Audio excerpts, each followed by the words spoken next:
मित्रों, आज के वीडियो में हम लोग जानेंगे कैसे हुई दुर्गा मां की उत्पत्ति, किस भगवान ने दिया कौन सा शस्त्र।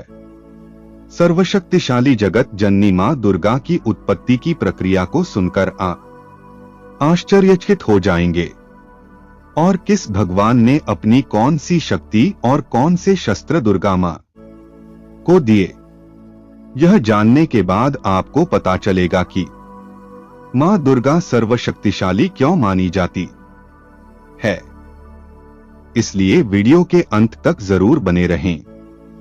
मित्रों, महिषासुर से युद्ध हारने के बाद जब सभी देवता 30 लाख सालों तक यहां वहां भटक रहे थे, जब उन देवताओं को कुछ समझ नहीं आ रहा था कि आखिर करें तो करें क्या, कहां से लाए ऐसी स्त्री जो बहुत ही शक्तिशाली हो और महिषासुर का वध कर सके, तब इस दिन सभी देवताओं ने सोचा कि क्यों ना हम सब मिलकर एक स्त्री की रचना करें जिसमें हम सभी की शक्तियां समाहित हो।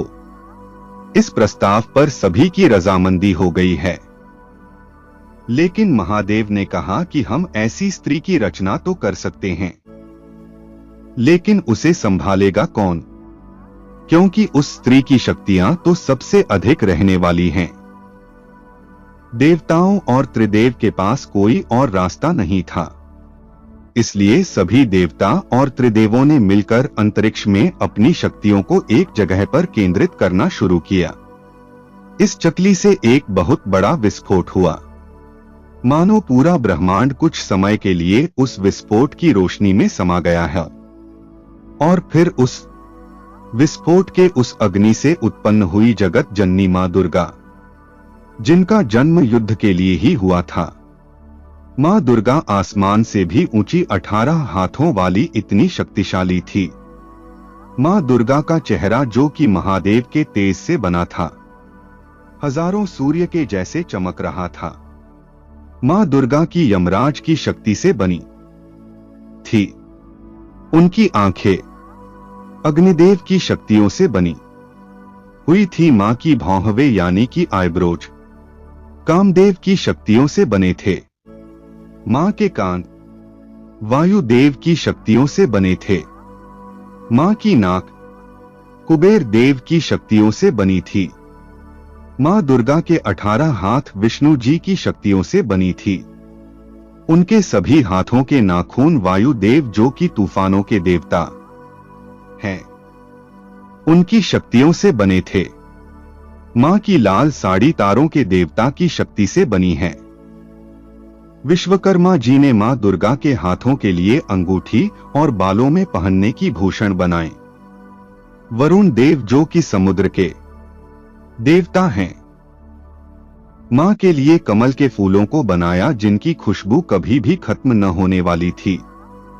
हिमानवत, जो कि पर्वतों के देवता हैं, मां के लिए एक बहुत ही शक्तिशाली और सोने के रंग का शेर बनाया। और जैसे ही मां ने शेर की सवारी की, उस क्षेत्र में इतनी तेज गर्जना की जिससे पूरा ब्रह्मांड कांपने लगा। सभी देवताओं ने मां दुर्गा को युद्ध के लिए अपने अपने हथियार दिए। विष्णु भगवान ने मां दुर्गा को अपना सुदर्शन चक्र दिया। महादेव ने अपना त्रिशूल, वरुण देव, जो कि समुद्र के देवता हैं, उन्होंने पानी से बनी हुई रस्सी दी, जिससे पूरी की पूरी सेना को एक बार में ही बांधकर मारा जा सकता है। और ऐसा एक शंख भी दिया, जिससे समुद्र की लहरों को काबू किया जा सकता है। अग्निदेव ने अग्नि प्रहार करने वाले शस्त्र दिए। वायुदेव ने अपना धनुष और बाण दिए, जो कि कभी खत्म नहीं होते हैं। इंद्रदेव ने कहीं पर भी बिजली गिराने का शस्त्र दिया है। अपने हाथी के गले का सोने का हार मां के शेर के गले में डाल दिया। यमराज ने अपना हथियार फांसी का फंदा दिया, जिसको जितनी दूर चाहो उतनी दूर तक फेंक कर किसी को भी मृत्यु दंड दिया जा सकता है। ब्रह्मा जी ने तांबे का कमंडल दिया, जिसमें गंगा नदी का पानी भरा हुआ था। काल जो कि समय के देवता हैं, उन्होंने चमकदार कुल्हाड़ी दी। विश्वकर्मा जी ने भी एक सुंदर कुल्हाड़ी दी थी, जो कि यह गहने की तरह लग रही थी, और सोने से बना हुआ युद्ध में पहनने वाला कवच भी दिया। कुबेर ने मां को रत्नों से जड़ा हुआ एक प्याला दिया। अंत में सूर्य देव ने अपनी रोशनी मां दुर्गा को दी, जिससे उनके चेहरे से हमेशा तेज स्पंदित होता रहे। सभी देवी देवताओं की शक्ति अपने अंदर समाहित कर ली मां दुर्गा, इसलिए मां दुर्गा इतनी शक्तिशाली हैं। मित्रों, यदि जानकारी अच्छी लगी हो तो लाइक करें, कमेंट करें और चैनल को सब्सक्राइब करना ना भूलें। जय श्री राम। हर हर महादेव।